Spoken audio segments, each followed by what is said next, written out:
जय हिंद दोस्तों। डिस्क्लेमर पढ़ लीजिएगा, मैं सेबी पंजीकृत सलाहकार नहीं हूं दोस्तों। ग्रो की बात करेंगे दोस्तों, तो ग्रो में पिछले ट्रेडिंग सेशन में शुक्रवार को 12.5% की अच्छी खासी रिकवरी देखने के लिए मिल रही है। टॉप 10 में यह जो है शेयर शुमार था पिछले ट्रेडिंग सेशन के, और अच्छी खासी तेजी के साथ अच्छे खासे वॉल्यूम के साथ ट्रेड किया है। 10 बजे के आसपास, इसमें 11 बजे के आसपास एक जेफरीज की रिपोर्ट निकल के सामने आई थी, उसके वजह से एक बढ़िया सी तेजी देखने के लिए मिली थी, बढ़िया सी रिकवरी देखने के लिए हम लोगों को मिली थी। जो कि आप लोगों को ये मैं न्यूज बताया था अपनी पिछली वीडियो में कि जेफरीज ने इनको जो है कुछ टारगेट दिया है ऊपर के साइड में, और उसकी वजह से शेयर में अच्छी खासी बढ़त देखने के लिए मिल रही है, जो कि आप लोग यहाँ पे देख सकते हो। ये सारी की सारी न्यूज छाई हुई है, लेकिन आज हम लोग बात करेंगे इस न्यूज के बारे में नहीं, क्योंकि ये न्यूज तो पुरानी न्यूज है। इसके बाद आज बात करेंगे, दो न्यूज नई आई हैं, ठीक है ना। 20 करोड़ के आसपास कंपनी में अच्छे खासे इक्विटी शेयर बाय सेल हुए। जितना इसका फ्री फ्लोट मार्केट कैप है, लगभग उसका आधा, 50% इसके फ्री फ्लोट मार्केट कैप के लगभग 3,121 करोड़ रुपए के शेयर बाय सेल टोटल हुए हैं। अभी फिलहाल में कंपनी के कम इक्विटी शेयर जारी भी हैं, और जितना जारी है उसके लगभग आधे आधे इक्विटी शेयर यहाँ पे ट्रेड हो जा रहे हैं, फ्री फ्लोट मार्केट कैप का आधा। तो बड़ा वॉल्यूम ट्रेड हो रहा है अभी इसके, मतलब फ्री फ्लोट मार्केट कैप के हिसाब से। तो ये भी एक बढ़िया चीज है कि ज्यादा से ज्यादा डिमांड जो है बनी हुई है, और तेजी के साथ डिमांड बनी हुई है, ठीक है ना। और वो वही जेपसीट की रिपोर्ट के हिसाब से। अब देखिए, इसमें दो खबरें आई है, ठीक है ना। अब इन दो खबरों में अगर आप लोग देखोगे, यहाँ पे कंपनी ने एक बोर्ड मीटिंग किया था, उसका आउटकम यहाँ पे आया है। कुछ चीजों पे कंपनी ने विचार किया है, कई सारे यहाँ पे postal ballot notice subject to approve of the share holder जो है of the company for the following matter. तो नीचे दिए गए कई सारे मैटर हैं, जो 5 मैटर यहाँ पे बताए गए हैं, इनके लिए जो है वोटिंग कंपनी करवाने वाली है। तो पहला यहाँ पे अपडेट आया है। अब ये क्या है, तो इसको मैं सीधा सीधा बता दूं। यहाँ पे लिखा है एम्प्लॉय स्टॉक्स ऑप्शन स्कीम 2024।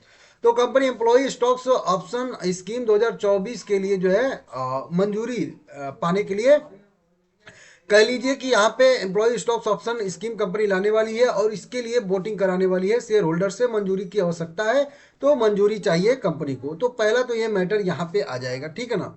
और कुछ इसके ट्रस्ट वस्ट हैं, उनको भी यहाँ पे खरीदारी करने का अप्रूवल अप्रूवल देने के लिए इस तरीके से आएगा। तो पहला मेन चीज मान लीजिए, पोस्टल बैलेट के लिए नोटिस कंपनी ने दिया है, और नोटिस का पीरियड कब है वो भी बताऊंगा आप लोगों को। वोटिंग शुरू भी हो चुकी है, ठीक है ना। अब देखिए, दूसरा है कि एक कंपनी का जो है निगमन कंपनी ने किया है, incorporation of A section 8 company. तो सेक्शन 8 के तहत एक कंपनी का जो है कंपनी ने मतलब निगमन किया है, मतलब नई कंपनी बनाई है। इसको मैं हिंदी में आप लोगों को यहाँ पे समझा देता हूँ। कहाँ गया, यहाँ पे ऊपर नीचे में पढ़ रहा था ना, इसी नीचे।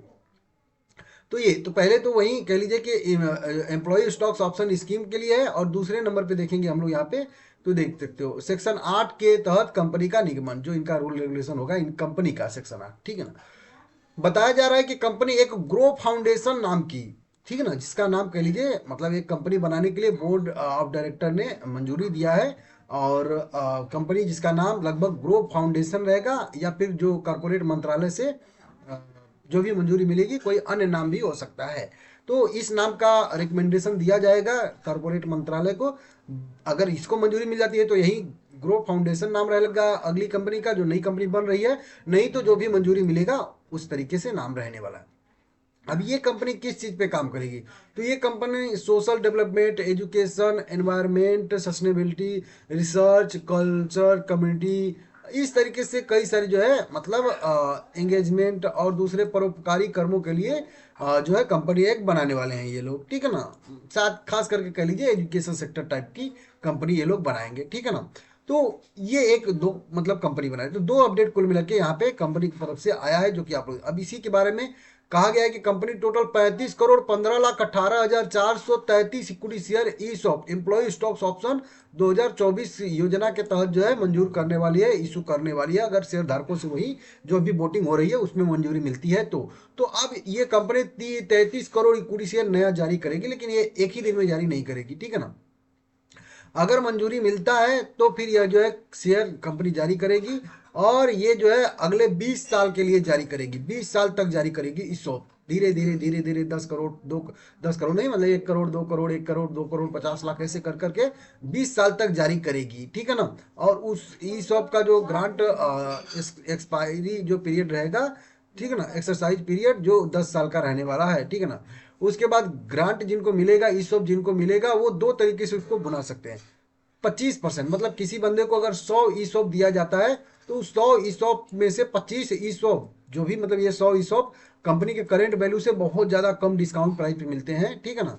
तो ये भी ध्यान देना है। तो 100 ईसॉप अगर कोई यहाँ पे किसी को मिलता है तो 25 उसका 25% कह लीजिए ईसॉप 12 महीने बाद, मतलब लगातार वो 12 महीने कंपनी में काम करता है तो उसका ओपन हो जाएगा फिर, ठीक है ना। और बाकी को जो 75% बचेंगे वो 75% आगे जो है हर एक साल जो है कह लीजिए 25% के हिसाब से, मेरे हिसाब से होंगे अगले 36 महीने तक लगातार सर्विस देने के बाद मिलेंगे।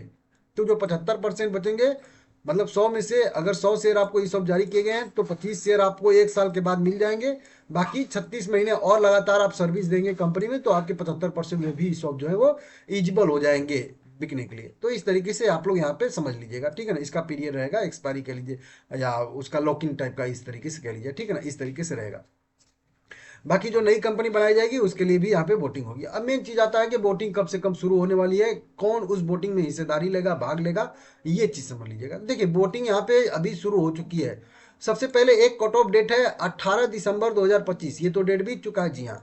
अगर 18 दिसंबर 2025 से पहले अगर आपके पास ग्रो के शेयर थे तो आप इस वोटिंग के लिए एलिजिबल माने जाओगे। अगर 18 के बाद या 18 के बाद खरीदे हो तो आप वोटिंग के लिए एलिजिबल नहीं हो। 18 से पहले आपके पास शेयर थे और आपने होल्ड करके रखा है तो आप जो है वोटिंग में हिस्सा ले सकते हो। वोटिंग कब से कब होने वाली है, तो वोटिंग यहाँ पे होने वाली है सैटरडे शनिवार 20 दिसंबर 2025 9 AM सुबह से ही, मतलब कल जो बीत गया है शनिवार, शनिवार को सुबह 9 बजे से ही वोटिंग चालू है। और संडे 18 जनवरी 2025 शाम 5 बजे तक यह वोटिंग जो है वो चलने वाली है। ध्यान दीजिएगा, एक महीने चलेगी वोटिंग। 20 दिसंबर से लेकर 18 जनवरी तक यह वोटिंग टोटल चलने वाली है। उसके बीच में जो आप 18 से पहले खरीद के शेयर चल रहे हो तो आप लोग जाके जाके वोटिंग कर सकते हो, आपका अधिकार है, ठीक है ना। इसमें उन्हीं दोनों मुद्दों पे बात होगा, उसके बाद कंपनी एक मीटिंग करेगी, उसके बाद जो है कह लीजिए कि वोटिंग का आउटकम आएगा और वोटिंग में जो पास होगा तो उसके बाद जो है कंपनी अपना मतलब इन दोनों को पास मान लेगी। उसके बाद जो है ईसॉप भी जारी करेगी और नए कंपनी बनाने के लिए आगे की कार्रवाई भी शुरू करेगी। इस तरीके से यहाँ पे अपडेट आया है जो कि आप लोग देख दो। और इसी चीज का कंपनी ने ग्रो ने जो है यहाँ पे न्यूज़पेपर में पब्लिकेशन भी दिया है, तो यहाँ पे हम लोगों को सूचित किया है, देख लो। ये न्यूज़पेपर में भी कंपनी ने पब्लिकेशन दिया और इसका भी newspaper publication, postal ballot notice, e voting का यहाँ पे अपडेट आया। तो ठीक है, ग्रो के जो जेफरीज के रिपोर्ट के बाद तेजी आई है। अब देखते हैं तेजी सस्टेन करती है कि नहीं करती है। मैं आप लोगों को क्लियर बताया हूँ कि 157 के ऊपर रहे तो ये ट्रेंड इसमें कंटिन्यू रहेगा। 150 इसका सपोर्ट लेवल है और 147 के नीचे जाएगा तो फिर तेजी की संभावना, गिरावट की संभावना ज़्यादा बनेगी। या फिर अभी लो भी तो बिल्कुल पास में 142, तो उसको भी कह सकते हैं। ठीक है, शेयर में मोमेंटम की संभावना 180 तक है और जेफरीज ने भी इंटरेस्टिंग बात है कि यही 180 का ही टारगेट दिया है। तो देखते हैं क्या होता है आगे अगले ट्रेडिंग सेशन में। ठीक है, अच्छी कंपनी, अच्छा न्यूज आ रही है, देखते हैं, ठीक है ना। लाइक करिएगा सभी लोग।